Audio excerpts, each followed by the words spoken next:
আব্বাস ডাক দিয়ে বলছে, না ইমাম, আমার মা উম্মে বদিন বলেছে, আমি শুনেছি, আমি যেদিন দুনিয়ায় এসেছি চোখ খুলছিলাম না, আপনি যখন আমাকে কুলে নিয়েছেন সাথে সাথে চোখ খুলে সর্বপ্রথম আপনার চেহারা আমি দেখেছিলাম। ইমাম, আজকে আমি দুনিয়া থেকে চলে যাব। ইমাম, আজকে আমি দুনিয়া থেকে চলে যাব, আমার ইচ্ছা হচ্ছে আখেরি চেহারা যেন আপনারটা দেখি। ইমাম, এক চোখের মধ্যে তীর ঢুকেছে, আরেক চোখের মধ্যে রক্ত পড়ে চোখটা জমে আছে, আমি চোখ খুলতে পারছি না। ইমাম, আমার কাছে হাত নাই ওই রক্তগুলো পরিষ্কার করার জন্য। ইমাম, যদি আপনার কষ্ট না হয়, আপনার যদি কষ্ট না হয়, আপনার হাতে একটু চোখটা মুছে দেন, রক্তটা একটু করে সরাই দেন, আমি চোখটা খুলে আপনার নূরানি চেহারার জিয়ারত করে দুনিয়া থেকে চলে যাব। আমার ইমাম আব্বাসের চোখের রক্তগুলো মুছে করে দিলেন। ইমাম, আমার লাশটা আপনি তাবুর কিনারে নিয়ে যায়েন না, কারণ সকিনা যদি দেখে তাহলে সকিনা সহ্য করতে পারবে না। সকিনা যদি এসে আমাকে বলে, চাচা আমার পানি কই, আমি কি উত্তর দেব সকিনাকে? আমার লাশটা তাবুর কিনারে নিয়ে যাবেন না, এখানে রেখে দেন। তখন আমার ইমাম হুসাইন ডাক দিয়ে বলছেন, ভাই তোমার সব কথা আমি শুনেছি, এবার একটা কথা আমার রাখবা। বলে, ইমাম বলেন। আমার জিন্দেগি দেব আপনার কথার জন্য। ইমাম হুসাইন ডাক দিয়ে বলে, আব্বাস, জিন্দেগিতে কোনোদিন তুমি আমাকে ভাই বলে ডাকো নাই, সবসময় ইমাম বলে ডেকেছ। আমার আজকে বড় ইচ্ছা হচ্ছে তুমি আমাকে ভাইজান বলে ডাক দিবা, আমি তোমার মুখের ভাইজানের ডাকটা একটু শুনবো। সেদিন হযরত আব্বাস বলেছে, আমি তো গোলাম, আপনারকে কিভাবে ভাই বলি? এরপর ইমাম যখন আপনি বলেছেন আমি আপনাকে ভাইজান বলে ডাকবো, হযরত আব্বাস ইমামকে ভাই বলে ডাক দিয়ে কলমা পড়ে দুনিয়া থেকে চলে গেলেন। হযরত সৈয়দা তৈয়বা তাহেরা জাহেরা মা ফাতেমাতুজ জোহরা দুনিয়া থেকে চলে যাচ্ছে। মাওলা আলী শেরহুদার মাথা মোবারকের পাশে বসে আছে। খাতুনে জান্নাত বলছে, আমার প্রাণের স্বামী আলী, আমি দুনিয়া থেকে চলে যাচ্ছি, একটা জামা আমি আপনাকে দিয়ে যাচ্ছি, একটা জামা। আমি দুনিয়া থেকে যাওয়ার পর আপনি সুজাআত তরিন একটা গোত্র থেকে, বাহাদুর একটা গোত্র থেকে আপনি বিবাহ করবেন। সেখানে আল্লাহ আপনাকে একটা পুত্র সন্তান দেবে, তার নাম আপনি আব্বাস রাখবেন। সুবহানাল্লাহ। আর তাকে এই জামাটা দেবেন আর বলবেন, আমি ফাতেমা এটা তার জন্য নিজের হাতে বানিয়েছি, এটা তাকে দেবেন। আর বলবেন, কারবালার ময়দানে যখন হুসাইন যাবে, আব্বাস যেন হুসাইনের সঙ্গ না ছাড়ে, আব্বাস যেন হুসাইনের সাথে সাথে তাকে একটু বলবেন, আমার ওসিয়তটুকু তাকে পৌঁছাবে। সৈয়দা দুনিয়া থেকে চলে গেছে। সৈয়দা যখন দুনিয়া থেকে চলে গেলেন, কিছুদিন পর হযরতে মাওলা আলী শেরহুদা কাররামাল্লাহু তাআলা ওয়াজহাহুল কারীম সৈয়দার এই কথাটা নিজের ভাই হযরতে আকিলের সাথে শেয়ার করেছেন। ভাই আকিল, রাসূল কারীমের কলিজার টুকরা হাসনাইনে কারীমাইনের মা সৈয়দা তৈয়বা তাহেরা আমাকে এই কথাটা বলেছে। কারণ হযরতে আকিল আরবের গোত্রগুলো সম্পর্কে বেশি জানতেন, এজন্য ভাই আকিলকে মাওলা আলী শেরহুদা শেয়ার করেছেন। হযরতে আকিল বলছেন, ভাই সুজা তরিন বাহাদুর গোষ্ঠী এই গোটা আরবের মধ্যে দুইটা আছে, একটা হচ্ছে কবিলায়ে হাশেম আর একটা হচ্ছে কবিলায়ে কিলাব। কবিলায়ে হাশেমের মধ্যে আমরা হাশেমি বংশ, আর কবিলায়ে কিলাব আরেকটা গোত্র আছে। ওই কবিলায়ে কিলাবের মধ্যে একজন সর্দার আছে, ওই সর্দার এমন এক সর্দার, বড় বাহাদুর সর্দার, যার নাম হচ্ছে হিজাম ইবনে খালেদ। অনেক বাহাদুর হিজাম ইবনে খালেদ। গোটা কবিলায়ে কিলাবের মধ্যে তার এত বাহাদুরি, যে কোনো সাহসী বান্দা হোক, বাহাদুর যোদ্ধা হোক, সে কিছুদিনের জন্য হলেও তার কাছে গিয়ে কিছু যুদ্ধের রণকৌশল শিখে। এত বড় বাহাদুর সে। আর ওই বনু কিলাব এত বড় বাহাদুর কবিলা, এরা কোনোদিন নিজের পশুগুলাকে রশি দিয়ে বাঁধতেন না, ওনাদের পশুগুলাকে ছেড়ে রাখতেন। কারণ যতই শক্তিশালী পশু হোক, এরা মুহূর্তের মধ্যে নিজের বাহুর শক্তিতে এগুলাকে কাবু করে ফেলতে পারতেন। এমন সাহসী কবিলা, কবিলায়ে কিলাব। বলে ওই কবিলার সর্দার যিনি হিজাম, ভাই আলী, আমি ওনার কাছে যাব, আপনার পক্ষ থেকে প্রস্তাব নিয়ে দেখি উনি কোনো একটা ব্যবস্থা করতে পারবেন। আর আমি যদ্দূর জানি ওনারও একটা মেয়ে আছে, আমি যদ্দূর জানি, যাব আমি আজকে প্রস্তাব নিয়ে। এদিকে হযরতে আকিল আসতেছেন হযরতে হিজাম ইবনে খালেদের ঘরে। আর ওইদিকে হিজামের একটা মেয়ে ছিল, ওনার নামও ছিল ফাতেমা। ওনার নামও কি ছিল? ফাতেমা বিনতে হিজাম। ওনার কাছে প্রস্তাব নিয়ে আসতেছেন। ফাতেমা বিনতে হিজাম রাতের বেলায় ঘুমিয়েছেন, ঘুমের মধ্যে হঠাৎ স্বপ্ন দেখতেছেন আসমান থেকে একটা চাঁদ ওনার হাতে রাখা হয়েছে। আসমানের কিছু নক্ষত্র আসমান থেকে ওনার কুলের উপরে রাখা হয়েছে, 3টা তারকা ওনার কুলে, চাঁদ হাতে। উনি স্বপ্ন দেখেছেন, ঘুম ভেঙে গেছে, ঘুম থেকে উঠে পরিবারদের সাথে স্বপ্নটা বলছিলেন। ঠিক ওই মুহূর্তে হযরতে আকিল ঘরের দরজায় উপস্থিত। হিজাম ইবনে খালেদ ঘরের দরজা খুললেন। হিজাম মহাখুশি, কারণ হাশমি বংশের নওজোয়ান মৌলা আলী শেরহুদার বাই রসুলের ঘরানা আজকে ঘরে তশরিফ এনেছে। বলে, হিজাম ইবনে খালেদ, আমি আপনার কাছে একটা প্রস্তাব নিয়ে এসেছি। কি বলেন? আমার কাছে আসেন তাড়াতাড়ি ভেতরে। আসলেন, বসালেন। কি প্রস্তাব? বলে, আপনার একটা মেয়ে আছে, আমি যদ্দূর শুনেছি আপনার মেয়ে ফাতেমা বিনতে হিজাম। বলে, হ্যাঁ, আমি এসেছি আমার ভাই আলীর জন্য আপনার মেয়ের বিবাহের প্রস্তাব নিয়ে। হিজাম ইবনে খালেদ চোখের পানি ছেড়ে দিয়ে জমিনে বসে গেছে। হযরতে আকিলের পায়ের মধ্যে হাত রেখেছেন, হাত রেখে বলছে, এত যোগ্যতা হিজামের কোত্থেকে? রাসূলুল্লাহর ঘরে আমার বেটি যাবে, এত যোগ্যতা আমার কোত্থেকে? যদি আপনি দয়া করেন তাহলে যাবে, না হলে যাওয়া সম্ভব না। কথাবার্তা ঠিকঠাক হয়ে গেল। 17ই রজব 21 হিজরি জুমাবার হযরতে ফাতেমা বিনতে হিজামের সাথে মৌলা আলী শেরহুদার শাদী মুবারক হয়েছে। মৌলা আলীর সাথে যখন হযরতে ফাতেমা বিনতে হিজাম রওনা হলেন, মৌলা আলী শেরহুদার ঘরের চৌকাটে গেলেন। ফাতেমা বিনতে হিজাম পেছনে ফিরে রাসূলুল্লাহর গম্বুজের দিকে তাকিয়ে আল্লাহর দরবারে হাত তুলে শুকর আদায় করেছেন। ইনি বড় আবেদ ছিলেন। ফাতেমা বিনতে হিজাম বড় আবেদ ছিলেন, বড় নেককার ছিলেন, ইবাদতকারী ছিলেন। আলে রাসূলকে বেশি মহব্বত করতেন। ঘরের চৌকাটে দাঁড়িয়ে আল্লাহর দরবারে সিজদা দিয়ে শুকর আদায় করেছেন। মৌলা আলীকে বলছেন, হে আমার প্রাণের স্বামী, এই ঘরের মধ্যে ইমাম হাসান আর হুসাইন থাকে, জয়নাব বিনতে ফাতেমা থাকে। আপনি আল্লাহর ওয়াস্তে আমাকে ফাতেমা বলে ডাকবেন না। যদি ফাতেমা বলে ডাকেন তাদের অন্তরে লাগবে, কারণ তাদের মায়ের নামও ফাতেমা।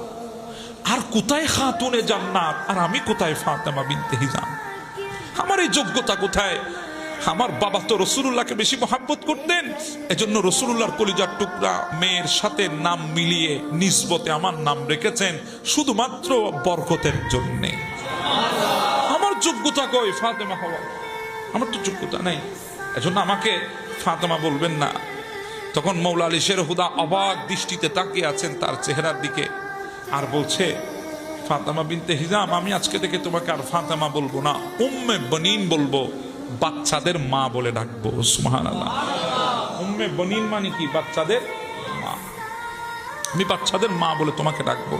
22 হিজরি 4 শাবান মৌলা আলী শেরহুদা আর ফাতেমা বিনতে হিজাম উম্মে বনিনের ঘরের মধ্যে একটা পুত্র সন্তান জন্ম নিয়েছে। মৌলা আলী শেরহুদা তার নাম রেখেছেন আব্বাস। ভালোই দিন চলছিল, জামানাও পরিবর্তন হচ্ছিল, আব্বাসও বড় হচ্ছিল।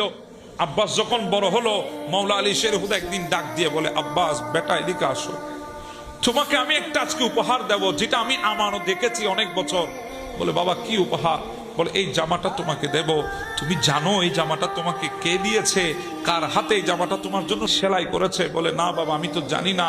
বলে, এটা রাসূলুল্লাহর বেটি খাতুনে জান্নাত সাইয়্যিদা তাইয়্যিবা ফাতেমাতুজ জোহরা নিজের হাতে তোমার জন্য সেলাই করেছে, তোমাকে দেওয়ার জন্য আমাকে আমানত রেখেছে। আজকে তুমি এই জামার উপযুক্ত হয়েছো, আমি তোমাকে দিলাম। বেটা, একটা ওসিয়ত তোমাকে শোনাবো। সৈয়দা ফাতেমা আমাকে বলেছিল, আমি সেটা তোমাকে শোনাবো। বেটা, কোনোদিন হুসাইনের সঙ্গ ছাড়বা না, হুসাইনের সঙ্গে সঙ্গে থাকবা।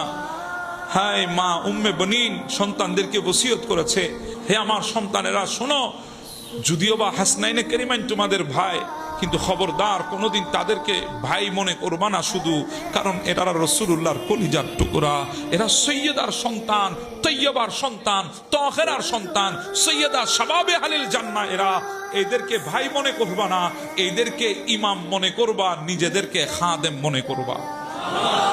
এজন্য হযরত আব্বাস জিন্দেগিতে কোনোদিন হাসনাইনে কারিমাইনকে ভাই বলে নাই, ইমাম বলেছে। আর ইমাম হোসেনের সাথে আব্বাস এমন ভাবে ছিলেন, ইমাম হোসেনকে একটা সেকেন্ডের জন্য একা আব্বাস ছাড়তেন না।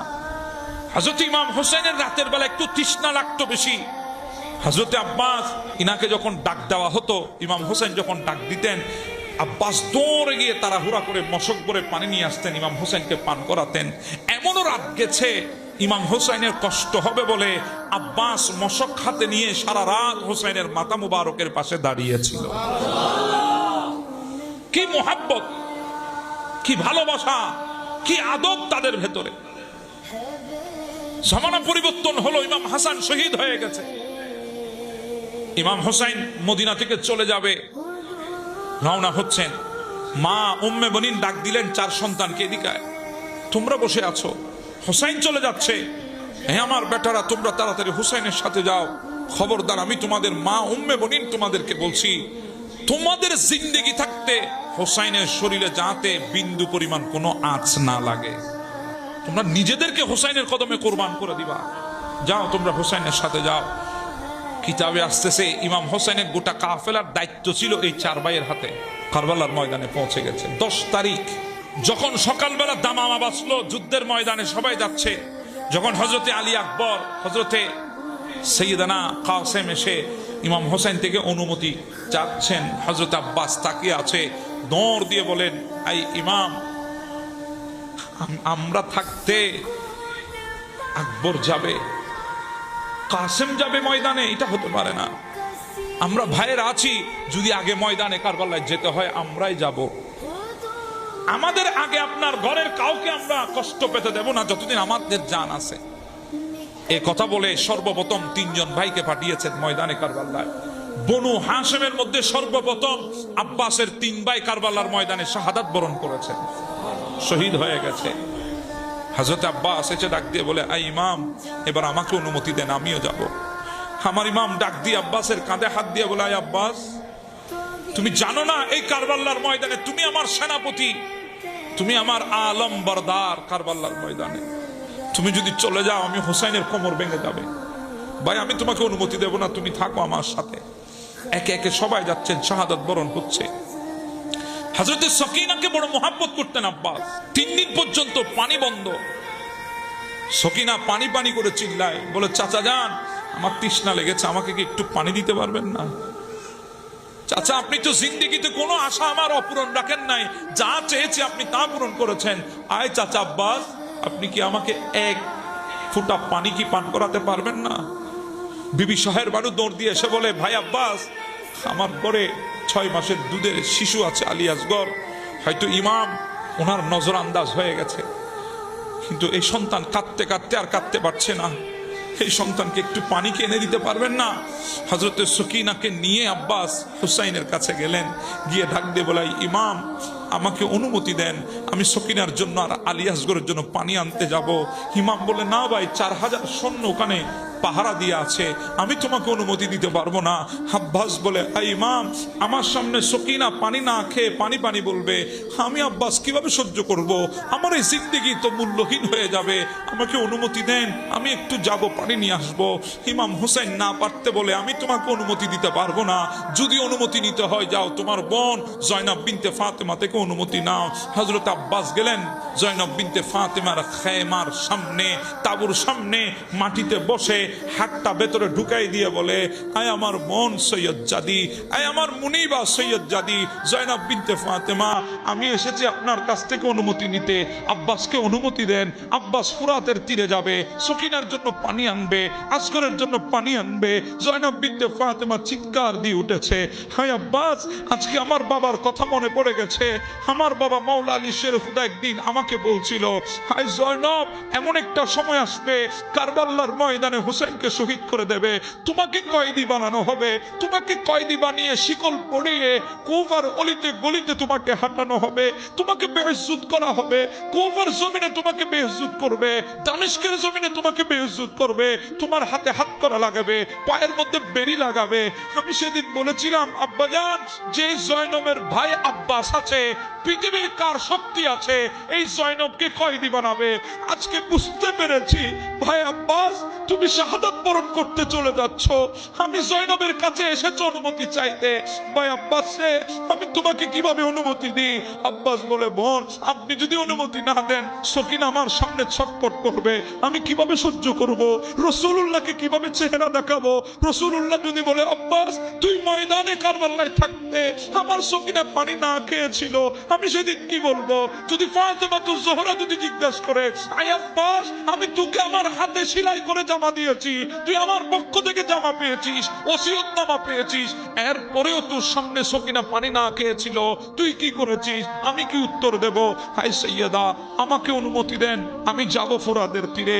সৈয়দা অনুমতি দিলেন। হযরতে আব্বাস ঘোড়ার উপরে উঠে মশক হাতে নিয়ে এমন ভাবে ময়দানে কারবালায় ঝাঁপিয়ে পড়েছে, মনে হচ্ছে জমিন আব্বাসের কদমের চুমা নিতে চায়, আসমান আব্বাসের কপালের চুমা নিতে চায়। গোটা ময়দানে কারবালার ফোরাদের তীরে 4000 সৈন্য সেকেন্ডে আব্বাসের উদ হয়ে গেছে। আব্বাস চলে গেলেন ফোরাদের তীরে, গিয়ে 2 কুশ করে পানি নিলেন, পানি পান করার ইচ্ছা করলেন। হঠাৎ দেখতেছে সকিনার চেহারা বেশি ওঠে। চাচা, পানি তো আমার জন্য আনতে গিয়েছেন, আপনি আগে খাবেন। আব্বাস ফেলে দিয়েছেন পানি। মশকে পানি নিয়ে হযরত আব্বাস ঘোড়ার উপরে উঠে রওনা করেছেন কারবালার ময়দান থেকে, ওই ফোরাদের তীর থেকে খায়মার দিকে, তাবুর দিকে। এইদিকে ইয়াজিদ বাহিনী থেকে এলান হলো, খবরদার 1 ফোঁটা পানি যাতে হুসাইনের তাবুতে না যায়, যদি যায় আজকে আমাদের রক্তে লালে লাল হবে, আমরা পারবো না আলে রসুলের সাথে, 1 ফোঁটা পানি যাতে না যায়। আব্বাসকে চারিদিকে ঘিরে ফেলা হলো। কিতাবে আসতেছে 1টা 2টা 3 না, একসাথে 1000 তীর আব্বাসের দিকে ছোড়ানো হয়েছে। হযরত আব্বাস হাত তুলে যখন তীরগুলো সরাতে গেলেন, পেছন দিক থেকে বড় জালেম বসেছিল, সে হঠাৎ করে লাফ দিয়ে হযরত আব্বাসের বাহুর উপরে আক্রমণ করেছে, একটা হাত কেটে জমিনে পড়েছে। হযরত আব্বাস আরেক হাতে তরবারি নিয়ে সেই হাতে তীরগুলোর মোকাবেলা করছে।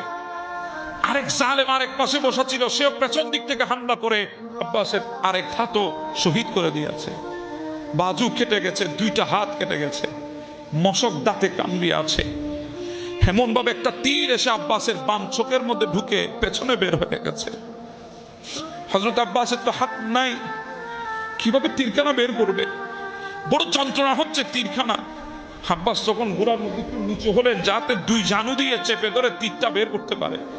যখন আব্বাস কাঁধ ঝুঁকালেন, পেছন দিক থেকে একজন বড় জালেম মাথার উপর এমন ভাবে আঘাত করেছে, আব্বাস বাড়ি খেয়ে ঘোড়া থেকে জমিনের মধ্যে পড়ে গেছে। সাথে সাথে 1000 সৈন্য আব্বাসের শরীরের উপরে ঝাঁপিয়ে পড়েছে, গোটা শরীরকে ছিন্ন বিচ্ছিন্ন করে দিয়েছে। ইমাম হোসেন যখন দেখেছেন, সাথে সাথে ঘোড়া নিয়ে এমন ভাবে ময়দানে কারবালায় ছুটে এসেছে, ইমাম হোসেনের ঘোড়ার দাপট দেখে সবাই পালিয়ে গেছে। আব্বাসের মৃতর দেহ করে আছে। ইমাম হোসেন ঘোড়া থেকে নেমে আব্বাসকে নিজের কোলের উপর শোয়ালেন। আব্বাস ডাক দিয়ে বলছে, না ইমাম, আমার মা উম্মে বনিন বলেছে, আমি শুনেছি, আমি যেদিন দুনিয়ায় এসেছি চোখ খুলছিলাম না, আপনি যখন আমাকে কুলে নিয়েছেন, সাথে সাথে চোখ খুলে সর্বপ্রথম আপনার চেহারা আমি দেখেছিলাম। ইমাম, আজকে আমি দুনিয়া থেকে চলে যাব। ইমাম, আজকে আমি দুনিয়া থেকে চলে যাব, আমার ইচ্ছা হচ্ছে আখিরি চেহারা যেন আপনারটা দেখি। ইমাম, 1 চোখের মধ্যে তীর ঢুকেছে, আরেক চোখের মধ্যে রক্ত পড়ে চোখটা জমে আছে, আমি চোখ খুলতে পারছি না। ইমাম, আমার কাছে হাত নাই ওই রক্তগুলো পরিষ্কার করার জন্য। ইমাম, যদি আপনার কষ্ট না হয়, আপনার যদি কষ্ট না হয়, আপনার হাতে একটু চোখটা মুছে দেন, রক্তটা একটু করে সরাই দেন, আমি চোখটা খুলে আপনার নূরানি চেহারার জিয়ারত করে দুনিয়া থেকে চলে যাব। আমার ইমাম আব্বাসের চোখের রক্তগুলো মুছে করে দিলেন। ইমাম, আমার লাশটা আপনি তাবুর কিনারে নিয়ে যায়েন না, কারণ সকিনা যদি দেখে তাহলে সকিনা সহ্য করতে পারবে। সকিনা যদি এসে আমাকে বলে, চাচা আমার পানি কই, আমি কি উত্তর দেব সকিনাকে? আমার লাশটা তাবুর কিনারে নিয়ে যাবেন না, এখানে রেখে দেন। তখন আমার ইমাম হোসেন ডাক দিয়ে বলছেন, ভাই, তোমার সব কথা আমি শুনেছি, এবার একটা কথা আমার রাখবা। বলে, ইমাম বলেন। আমার জিন্দেগি দেব আপনার কথার জন্য। ইমাম হোসেন ডাক দিয়ে বলে, আব্বাস, জিন্দেগিতে কোনোদিন তুমি আমাকে ভাই বলে ডাকো নাই, সবসময় ইমাম বলে ডেকেছ। আমার আজকে বড় ইচ্ছা হচ্ছে তুমি আমাকে ভাইজান বলে ডাক দিবা, আমি তোমার মুখের ভাইজানের ডাকটা একটু শুনবো। সেদিন হযরত আব্বাস বলেছে, আমি তো গোলাম, আপনারকে কিভাবে ভাই বলি? এরপর ইমাম যখন আপনি বলেছেন আমি আপনাকে ভাইজান বলে ডাকবো, ইমাম আব্বাস, হযরত আব্বাস ইমামকে ভাই বলে ডাক দিয়ে কলমা পড়ে দুনিয়া থেকে চলে গেলেন।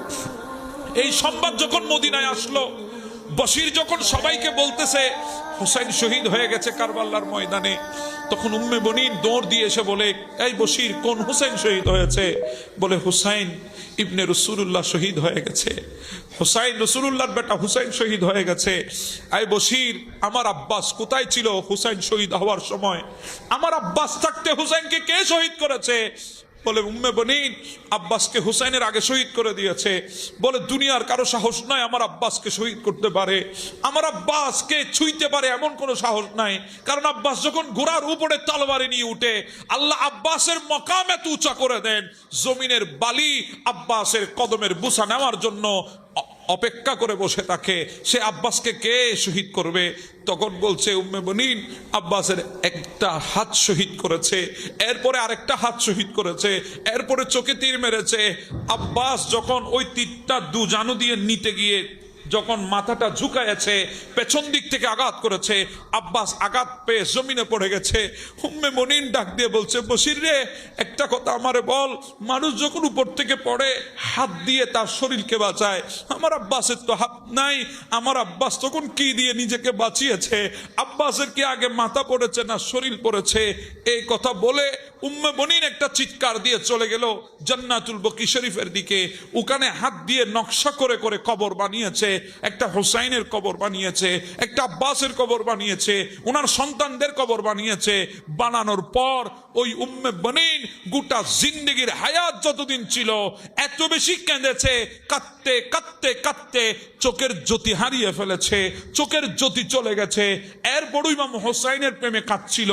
সর্বপ্রথম ইমাম হুসাইনের প্রেমে উম্মে বনিন শের লিখেছে, মনকাবাত লিখেছে হুসাইনের প্রেমে। ওগুলা গেয়ে গেয়ে উনি কাঁদতেন। ওই ইয়েজিদিরা এত জালেম ছিল, এই বৃদ্ধ মহিলার কথাগুলো তারা সহ্য করতে পারে নাই, বিষ দিয়ে উম্মে বনুনকে শহীদ করে দিয়েছে। এতটা মর্মান্তিক ছিল আহলে বাইতের সাথে কারবালার ময়দানে, এত কষ্ট আহলে বাইতকে তারা দিয়েছে। এবার বলেন, আলে রসুলকে মহাব্বত করলে যদি জান্নাত পাওয়া যায়, আলে রসুলকে কষ্ট দিলে তার জন্য তো জাহান্নাম।